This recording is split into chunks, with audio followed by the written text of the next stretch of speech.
میری شادی ہوئی تو میں بہت خوش تھی، کیونکہ میرا شوہر مجھ سے حقیقی محبت کرتا تھا۔ میرے رشتے کے لیے انہوں نے لاکھ جتن کیے تھے، اور جب میں نے ہاں کی تو انہوں نے بے پناہ خوشی منائی تھی۔ مجھے اپنے شوہر کے خاندان سے کوئی مسئلہ نہیں تھا۔ ان کی محبت دیکھتے ہوئے میں نے سوچ لیا تھا کہ اب بس ان سے شادی کرنے کے بارے میں ہی سوچوں گی، ان کے خاندان کو خاطر میں نہیں لاؤں گی۔ ایسا اس لیے بتاتی چلوں کہ میرے سسرال کے بارے میں عجیب و غریب باتیں مشہور تھیں، جبکہ میری ساس بھی عجیب سی تھیں۔ عجیب سے مراد کہ ان کی شکل و صورت دیکھ کر انسان کو ڈر لگنے لگتا تھا، شاید اس لیے کہ یہ لوگ خاندانی مردوں سے منسلک تھے۔ میری ساس نے بھی مجھ سے یہی بات کہی تھی۔ جب میں نے ان سے دیور کے متعلق سوال کیا کہ آیا میرا دیور بیمار ہے یا نہیں، تو ساس نے ہنس کر کہا، بیٹی تمہیں میرے بیٹے کے چہرے کو دیکھ کر لگتا ہوگا کہ یہ بیمار ہے، شاید کہ اسے ٹی بی کا مرض ہے، لیکن ایسا نہیں ہے بیٹی، اس کا رنگ فطری طور ایسا ہے، اور اس کی بھی ایک اور وجہ ہے۔ ہم لوگ دراصل مردوں کے کام سے منسلک رہے ہیں۔ میرا بیٹا مردوں کو نہلاتا ہے، غسل دلاتا ہے، اور تمہیں معلوم نہیں کہ جو بھی انسان قبر پر یا پھر مردوں کے ساتھ زیادہ وقت گزارے، اس کے چہرے کی معصومیت چلی جاتی ہے، وہ عجیب سا ہو جاتا ہے، اس کا رنگ پھیکا پڑ جاتا ہے، چہرے پر وحشت آتی ہے۔ جو زندگی کے قریب ہو اس کے چہرے پر بہار، اور جو موت کے قریب ہو اس کا چہرہ خزاں زدہ لگتا ہے۔ بیٹی ہمیں تو خدا جانے کب بلاوا آ جائے اور ہم بھی اس دنیا سے چلے جائیں۔ روز مردوں کو دفناتے ہیں تو روز یہی سوچتے ہیں کہ نہ جانے اپنی موت کب واقع ہو جائے۔ اپنی ساس کی اتنی لمبی تقریر سن کر میرا بھی دل کانپ اٹھا۔ میں اپنی موت کے بارے میں سوچنے لگی، تبھی میرا دیور کمرے میں داخل ہوا۔ آج اس کی صورت اور بھی زیادہ وحشت زدہ تھی۔ اسے دیکھ کر لگتا تھا کہ وہ کوئی مردے کو نہلانے والا نہیں، بلکہ ایک جلاد ہے جس کے چہرے پر صفاقی ہی صفاقی لکھی تھی۔ اسے دیکھ کر میں نے اپنا چہرہ پھیر لیا، مگر وہ دوسری سمت سے میرے سامنے آ کر بیٹھا اور بولا، بھابھی ہم سے بھی سلام کر لو، اتنے گرے پڑے بھی نہیں ہیں ہم۔ اس کی لچھے دار باتیں سن کر میرا دل چاہا کہ میں اٹھ کر یہاں سے چلی جاؤں، مگر شاید مائیں ہمیشہ اپنے بیٹوں کا غلط ساتھ دیتی ہیں۔ کہنے لگی کہ نہیں، تم ایسا مت کرو، میرا بیٹا بہت اچھا ہے، اس کے ساتھ بیٹھ کر دو چار باتیں ہی کر لو۔ اپنی ساس کی بات سن کر مجھے عجیب لگا تھا، کیونکہ میں نہیں چاہتی تھی کہ میں اس لفنگے انسان سے بات کروں، کس نے لمبے لمبے بال اپنے ماتھے تک لا رکھے تھے اور چہرے سے بھی بدبو ٹپک رہی تھی۔ مجھے تو اس سے ہرگز کوئی بات نہ کرنی تھی، پر ساس کے اصرار پر میں وہیں بیٹھ گئی۔ تب میرے دیور نے مجھے حیرت بھی ہوئی اور خوف بھی محسوس ہوا۔ بھابھی آپ کو پتہ ہے میری ایک خاص خوبی ہے جس کی وجہ سے لوگ اپنے مردوں کو نہلانے میرے پاس ہی لاتے ہیں۔ میرے دیور نے سنجیدہ لہجے میں کہا، تمہارے پاس کیا خوبی ہے؟ میں نے بیزاری سے پوچھا۔ خوبی ایسی ہے کہ آپ بھی اشش کر اٹھیں گی۔ آخر بتا ہی دو اب، میں نے تجسس سے پوچھا تھا۔ بس وہ تو میں تب بتاؤں گا جب آپ کا کوئی قریبی عزیز اس دنیا سے چلا جائے گا۔ اس کی بات پر میں چونک پڑی۔ یہ تم کیسی باتیں کر رہے ہو؟ خدا نہ کرے کہ کسی کو کچھ ہو، اللہ کرے کہ سب سلامت رہیں۔ مجھے ایسی باتیں بالکل پسند نہیں ہیں۔ میری بات سن کر میرا دیور زور زور سے ہنسنے لگا۔ ارے بھابھی، موت تو روز کی بات ہے، ہر روز کوئی نہ کوئی مرتا ہے۔ اب اگر آپ کا بھائی، باپ یا شوہر مر جائے تو یہ کوئی بڑی بات نہیں۔ اپنے دیور کی یہ بات سن کر مجھے غصہ آ گیا۔ تم کیسے انسان ہو جو میرے رشتہ داروں کی موت کی دوا کر رہے ہو؟ میں دعا نہیں کر رہا بھابھی، اس نے میری درستگی کرتے ہوئے کہا۔ بس میں تو کہہ رہا ہوں کہ اگر آپ کے خاندان میں کوئی فوتگی ہو تو آپ نہلانے کے لیے مجھے بلائیے گا اور پھر دیکھے گا کہ کیا جادو ہوتا ہے۔ اس کی بات سن کر میں نے ناسمجھی میں سر ہلا دیا۔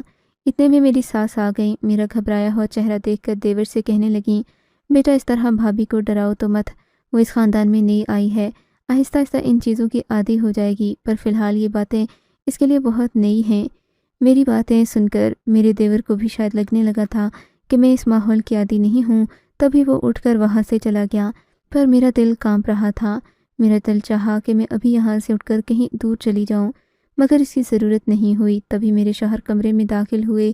انہیں دیکھ کر میری آنکھوں میں چمک آ گئی۔ سچ پوچھیں تو ایک میرا شوہر ہی تھا جو اس پورے خاندان میں مجھے اچھا لگتا تھا۔ میں نے انہیں دیکھ کر سلام کیا۔ وہ میرے پاس بیٹھے اور بولے، لگتا ہے کہ تم بہت پریشان ہو۔ میں نے انہیں یہ بات نہیں بتائی کہ میں کیوں پریشان ہوں، کہ کہیں میرا ہی برا تاثر نہ پڑ جائے۔ میں نے کہا، آپ مجھے گھمانے پھرانے لے جائیں، میرا اس گھر میں دم گھٹ رہا ہے۔ تب وہ میری بات پر بولے، آج شام ہی تمہیں لے کر جاؤں گا، میں خود بھی سوچ رہا تھا ہمارے ایک دور پار کے عزیز ہیں، انہوں نے ہماری دعوت کی ہے۔ میرا شوہر خوشی خوشی بتا رہا تھا۔ میں آنے والے وقت کے بارے میں سوچ سوچ کر خوش ہو رہی تھی۔ خیر شام کیسی ہوئی پتہ نہیں چلا۔ میں نے کپڑے پہنے، تیار ہوئی اور پھر شوہر بھی تیار ہو گئے۔ ہم دونوں سورج چاند کی جوڑی لگ رہے تھے۔ میرا دیور بھی ہمیں دیکھ کر ماشاء اللہ کہتے نہ رہ سکا۔ اس نے کہا کہ اللہ آپ دونوں کو ہمیشہ ہنستا مسکراتا اور اسی طرح رکھے۔ ساس نے بھی ہزاروں دعائیں دیں۔ تو ہم لوگ گھر سے نکلے تھے، پر نہ جانا تھا جیسے وہ کوئی عام انسان نہیں، اس کے پاس کوئی جناتی طاقتیں ہوں۔ اس کی آنکھیں لال سی اور عجیب سی باتیں وہ کرتا تھا۔ خیر میں تو خاموش تھی۔ اپنے شوہر نے ہی بات شروع کی تو میں نے ان کا جواب دیا۔ بولے کہ تم میرے بھائی سے بچ کر رہنا، وہ بہت ہی عجیب انسان ہے، مردوں کی وجہ سے اس کی طبیعت بھی بہت سخت اور شفاق ہو گئی ہے۔ مجھے ڈر ہے کہ کہیں وہ تمہیں موت کی باتیں سنا سنا کر ڈرا نہ دے۔ دیکھو زندگی ایک بار جینے کے لیے ہوتی ہے۔ میرے شوہر یہ باتیں کر ہی رہے تھے کہ سامنے سے ایک بڑا ٹرک آیا۔ اس ٹرک کو میں بھی دیکھ نہیں پائی تھی، شاید اس لیے کہ ہماری گاڑی ایک موڑ سے گزر رہی تھی۔ اس ٹرک نے ہمیں دیکھا نہیں اور یوں وہ ہماری گاڑی میں آ لگا۔ ہم تو اس ٹرک کے سامنے چھوٹی سی گاڑی لیے ہوئے تھے۔ اس گاڑی کو ٹرک نے منٹوں میں کچل دیا۔ مجھے تو ہوش ہی نہیں رہا کہ ٹرک کے ہماری گاڑی میں لگنے کے بعد کیا ہوا۔ بس جو بھی ہوا جب میری آنکھ کھلی تو ہم دونوں ہی ہسپتال میں تھے۔ مجھے تو لگا جیسے میری زندگی دوبارہ سے مجھے مل گئی ہو، کیونکہ موت کے سے سناٹے کے بعد میں نے کئی گھنٹوں بعد آنکھیں کھولی تھیں۔ میرے جسم پر بہت ساری مشینیں اور پٹیاں بندھی ہوئی تھیں، میں اٹھ بھی نہیں سکتی تھی۔ تبھی مجھے ڈاکٹر نے آ کر بتایا کہ آپ کا اور آپ کے شوہر کا ایکسیڈنٹ ہو گیا ہے۔ میں نے اپنے شوہر کا پوچھا تو بولے کہ وہ دوسری وارڈ میں ہیں۔ تب تک میری ساس بھی آ گئیں، میرا دیور بھی ہسپتال میں موجود تھا۔ سب لوگ میرے کمرے میں آ کر بیٹھ گئے، مجھے تسلی دینے لگے۔ مجھے کچھ غلط ہونے کا احساس ہوا۔ میں نے اپنی ساس سے اپنے شوہر کا پوچھا تو بولیں، بیٹی وہ بالکل ٹھیک ہے، تم اس کی فکر نہیں کرو، تم بس اپنا سوچو کہ اب تم نے کیا کرنا ہے۔ کیا مطلب میں نے کیا کرنا ہے؟ میری ساس نے پوچھا کہ تم آگے کیا کرو گی، کیونکہ میرا بیٹا یعنی تمہارا شوہر معذور ہو چکا ہے، زندگی بھر وہ تمہارا خرچہ نہیں اٹھا سکے گا۔ میں نے کہا ماں جی آپ یہ کیسی باتیں کرتی ہیں، میں اپنے معذور شوہر کے ساتھ بھی اسی محبت کے ساتھ رہوں گی، مجھے اپنے شوہر سے محبت ہے، اس کی چیزوں سے نہیں۔ تب میری ساس نے روتے ہوئے بتایا کہ تمہارا شوہر اس دنیا سے جا چکا ہے اور تم بیوہ ہو گئی ہو۔ یہ بات تو میرے کانوں پر بجلی بن کر گری تھی۔ مجھے یقین نہیں آ رہا تھا کہ میں شادی کے 10 روز بعد ہی بیوہ ہو گئی ہوں۔ ابھی تک تو میں نے وہ خوشیاں دیکھی ہی نہیں تھیں جو میاں بیوی کی زندگی کا حصہ ہوتی ہیں، یعنی ابھی مجھے اولاد کی خوشی دیکھنا تھی۔ پر اس سے پہلے ہی میرا شوہر چل بسا۔ میرا دل خون کے آنسو رونے لگا۔ یہ میری زندگی کے سنہری دن تھے جو آئے اور پلک جھپکتے میں گزر گئے۔ میں نہیں چاہتی تھی کہ میں اس گھر سے جاؤں، اور نہ ہی اپنے ماں باپ کو اجازت دینا چاہتی تھی کہ وہ میرے گھر آئیں اور آ کر مجھے لے جائیں۔ میں اپنی ساس کے پاس رہنا چاہتی تھی، شوہر کی یادوں کے ساتھ۔ میرا رو رو کر برا حال تھا۔ اس پر ستم تو یہ ہوا کہ پٹیوں میں ہونے کی وجہ سے میں بیڈ سے اتر بھی نہیں سکتی تھی، یوں میرے شوہر کو میرے بغیر ہی دفنا دیا گیا۔ اس بات پر ڈاکٹر نے میری ساس کے ساتھ بہت غصہ کیا، کہا کہ آپ کو اپنی بہو کو یہ خبر ابھی نہیں سنانا تھی۔ اب میرے لیے سنبھلنا مشکل ہو رہا تھا۔ تقریباً 10-15 دن کے بعد مجھے ہسپتال سے نکالا گیا۔ میں بھاگتی ہوئی اپنے گھر آئی، یعنی اپنے سسرال آئی۔ میں اپنے شوہر کی قبر پر گئی اور پھوٹ پھوٹ کر رونے لگی۔ میرا دل چاہا کہ ابھی اسے قبر سے نکال لوں اور اس سے باتیں کروں، یا پھر خود بھی مر جاؤں، منو مٹی تلے جا کر سو جاؤں۔ پر یہ بچکانہ باتیں تھیں، اب کچھ نہیں ہو سکتا تھا، کیونکہ میرا شوہر اس دنیا میں نہیں رہا تھا۔ تبھی مجھے لگا میرے پیچھے کوئی کھڑا ہے۔ میں نے نظر اٹھا کر دیکھا تو وہاں میرا دیور کھڑا تھا۔ اسے دیکھ کر میرے پورے جسم میں سرد سنسنی کی لہر دوڑ گئی تھی۔ آپ یہاں؟ میں نے پوچھا تو میرا دیور افسوسناک لہجے میں بولا، بھابھی میں آپ کا دکھ سمجھ سکتا ہوں، آپ بہت پریشان ہوں گی، آپ سے تو بھائی کا آخری دیدار بھی نہ ہو سکا کیونکہ آپ ہسپتال میں تھیں۔ یہ کہہ کر وہ ہنسنے لگا، اس کے چہرے پر مسکراہٹ تھی۔ مجھے یہ بات بہت بری لگی۔ میں نے اسے وہیں پر جھڑک دیا، تمہیں شرم نہیں آتی؟ تمہاری بھابھی بیوہ ہو گئی اور تم ہنس رہے ہو۔ ارے نہیں بھابھی، میں اس وجہ سے نہیں ہنس رہا، میری کیا مجال، اور پھر وہ صرف آپ کا شوہر ہی نہیں، میرا بھائی بھی تھا۔ میں تو اس بات پر خوش ہو رہا ہوں کہ جب آپ میری کرامت دیکھیں گی تو کتنی خوش ہوں گی۔ کرامت؟ میں نے حیرت سے پوچھا۔ ہاں میرے پاس ایک کرامت ہے، میرے دیور نے پراسرار لہجے میں کہا تھا۔ کیا کرامت ہے تمہارے پاس؟ میں نے عدم دلچسپی سے پوچھا۔ بھابھی آپ کو میں نے بتایا تھا نا کہ گاؤں کے مردوں کو غسل دینے کے لیے ہمیشہ مجھے بلاتے ہیں۔ وہ میں نے سچ ہی کہا تھا، اور کیوں بلاتے ہیں یہ میں نے آپ کو نہیں بتایا تھا؟ یاد ہے میں نے کہا تھا جب آپ کا کوئی عزیز مر جائے گا تو میں تو بتاؤں گا۔ مجھے اس کی بات سن کر اور ڈر لگا۔ ہاں تم نے کہا تھا، اب بتاؤ لوگ تمہارے پاس کیوں آتے ہیں؟ اس لیے بھابھی کہ میں جب مردے کو غسل دیتا ہوں میں تھوڑا سا پانی رکھ لیتا ہوں، پھر وہ پانی مردے کے لواحقین کو دیتا ہوں۔ وہ جب پیتے ہیں اس کے بعد انہیں رات میں وہی مردہ خواب میں آ کر بات کرتا ہے، جو چاہیں اس سے پوچھیں وہ اس کا جواب دیتا ہے، بلکہ اپنے سوال لکھ کر ایک کاغذ پر رکھیں اور پھر اسے اپنے ہی کمرے میں لٹکا دیں، تو مردہ آتے ہی رات کو ان سے باتیں کرتا ہے، ان کے سوالوں کا جواب دیتا ہے۔ اپنے دیور کی بات سن کر میرے تو چکے چھوٹ گئے۔ یہ کیسے ممکن ہے احد؟ ایسا نہیں ہو سکتا، جو انسان مر گیا وہ واپس کیسے آ سکتا ہے؟ بس بھابھی اسی کو تو گاؤں والے میرے دیوانے نہیں ہیں۔ آپ نے تو دیکھا ہی ہوگا ہمارے گھر پر عورتوں کا ایک جھرمٹ لگا رہتا ہے، سب لوگ مجھ سے ہی مردے کو غسل دلوانے آتے ہیں۔ میں اس کی بات سن کر حیران ہو گئی تھی۔ میں نے سوچا کہ اگر اتنا ہی آسان ہے کہ مردے سے ملاقات ہو جائے تو کیوں نہ میں بھی اپنے دیور پر بھروسہ کر لوں۔ اس نے مجھے یقین دہانی دلوائی کہ وہ میرے لیے ایسا بندوبست کرے گا کہ دل سے سارا غم مٹ جائے گا۔ پھر میرے دیور نے بتایا کہ اس نے میرے شوہر کو غسل دیا ہے۔ میں نے کہا تمہارے پاس اب وہ پانی تو نہیں ہوگا، کیونکہ اس وقت تمہیں میرے بارے میں نہیں پتہ تھا۔ بولا کہ مجھے آپ کے بارے میں معلوم تھا کہ جب آپ ٹھیک ہو کر گھر آئیں گی اپنے شوہر سے ملنا چاہیں گی، اسی لیے میں نے بھائی کی غسل سے جو پانی بچا تھا وہ پاس رکھ لیا تھا۔ اب ہم اسی کو استعمال کریں گے۔ میں آپ کو دوں گا، طریقہ استعمال بھی بتاؤں گا، رات کو آپ اسے استعمال کیجیے گا۔ آپ کو اپنے استعمال بھی بتاؤں گا، رات کو آپ اسے استعمال کیجیے گا، آپ کو اپنے شوہر سے ملاقات کرنے کا موقع ملے گا۔ اپنے دیور کی بات سن کر میں ہکا بکا رہ گئی، پر اس نے جو بات بتائی تھی بڑے ہی اعتماد کے ساتھ بتائی تھی۔ میں نے سوچ لیا کہ میں ایسا ہی کروں گی اور ضرور اپنے شوہر سے ملاقات کروں گی، اسے کہوں گی وہ مجھے بھی اپنے پاس بلا لے۔ شام کو میں گھر آ گئی تھی۔ مجھے اپنے دیور کا شدت سے انتظار تھا، رات ہونے والی تھی، میں اپنے شوہر سے ملاقات کرنا چاہتی تھی۔ تبھی دیور کمرے سے اندر داخل ہوا۔ اس کے ہاتھ میں بہت سارے پھول تھے اور وہ خوش بھی لگ رہا تھا۔ مجھے اس کی اس خوشی پر حیرت بھی ہوتی، کیونکہ ہمارے گھر میں ایک فوتگی ہوئی تھی اور وہ بھی زیادہ عرصہ نہیں گزرا تھا۔ اس کا یوں ہنسنا مسکرانا مجھے پسند نہ تھا، پر مجبوری تھی، سو اس لیے اس سے بات بھی کرنا پڑتی تو میں ہنس کر بات کرتی۔ میں نے دیکھا اس کے ہاتھ میں ایک چھوٹی سی بوتل تھی جس میں کچھ پانی تھا۔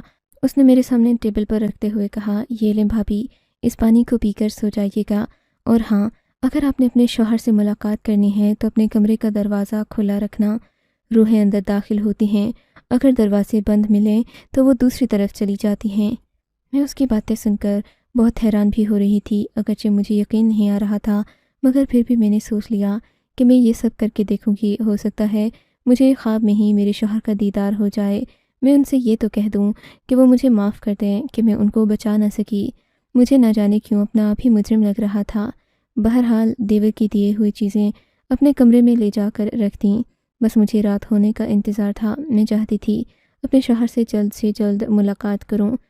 رات کو میں نے جلدی کھانا کھایا اور اپنے کمرے میں پہنچ گئی۔ دیور کا دیا ہوا پانی میں نے ایک گھونٹ پیا، اور وہ پھول جو کہ اسی نے دیے تھے وہ سامنے میز پر رکھ دی۔ بھینی خوشبو آ رہی تھی، کمرے میں ہلکی موم بتی جل رہی تھی۔ جیسا کہ دیور نے کہا تھا میں نے ویسا ہی کیا، کمرے کو ہلکا سا کھلا چھوڑ دیا اور سونے کے لیے لیٹ گئی۔ مجھے تو ایسی بے ہوشی کی نیند آئی کہ مجھے پتہ ہی نہ چلا رات کا نہ جانے کون سا پہر تھا۔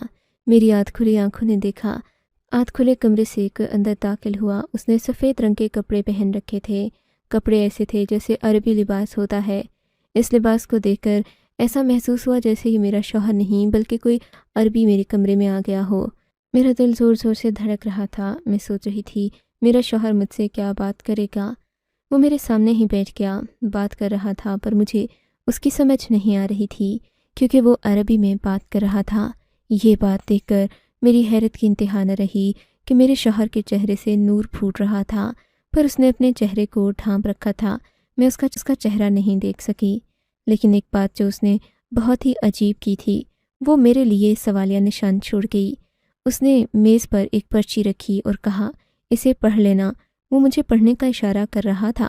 میں کچھ بولنا چاہتی تھی پر میرے منہ سے ایک لفظ نہیں نکل رہا تھا۔ اٹھنا چاہتی تھی پر بے حس و حرکت پڑی تھی، بھلا میں کیا بول سکتی تھی۔ شاید خواب تھا اس لیے۔ پھر ایک عجیب سا جھونکا ہوا کا آیا، وہ سارا منظر ختم ہو گیا، مگر پھر دوبارہ وہی منظر آ گیا۔ میں نے دیکھا وہ شخص میرے سامنے بیٹھا تھا۔ کمرے میں چلنے والی ہوا سے شاید اسے بھی تکلیف ہوئی تھی، تبھی اس نے چینک ماری۔ میرے شوہر کے چینک مارتے ہی میز پر پڑی گلاب کی پتیاں جا کر نیچے گر پڑیں۔ اس بات پر مجھے ذرا ہنسی بھی آئی تھی، مگر خواب میں تھی، اٹھ نہیں سکی۔ پھر میرا شوہر جلدی سے وہاں سے اٹھا، پر اٹھتے ہوئے اس کے عربی لباس سے میز پر رکھا پانی کا جگ گر پڑا، جلدی سے باہر کی جانب بھاگا۔ مجھے یہ دیکھ کر سخت حیرت بھی ہوئی تھی کہ یہ کیسا خواب ہے۔ خیر صبح تک میں اسی طرح خوابوں میں رہی۔ صبح میری آنکھ کھلی تو فجر کی اذان ہو رہی تھی۔ مجھے اپنے شوہر کی ساری باتیں یاد آنے لگیں۔ پھر یاد آیا کہ وہ میز پر میرے لیے، میں نے فوراً سے کمرے کی روشنی جلائی اور وہ خط جو کہ میز پر پڑا تھا اٹھا لیا۔ کمرے کی حالت دیکھ کر میری حیرت کی انتہا نہ رہی۔ آخر یہ خواب تھا تو جو کچھ میں نے دیکھا، کیا وہ ایک دھوکہ تھا؟ آنکھوں کا دھوکہ، پر یہ کیسے ہو سکتا ہے؟ سچ مچ پرچی میز پر ہی پڑی تھی، اور اس سے زیادہ حیرت کی بات تو یہ تھی کہ پانی کا جب واقعی نیچے گر پڑا تھا۔ مجھے تو لگا تھا کہ یہ سب خواب ہوگا، پر یہ تو حقیقت میں ہوا تھا۔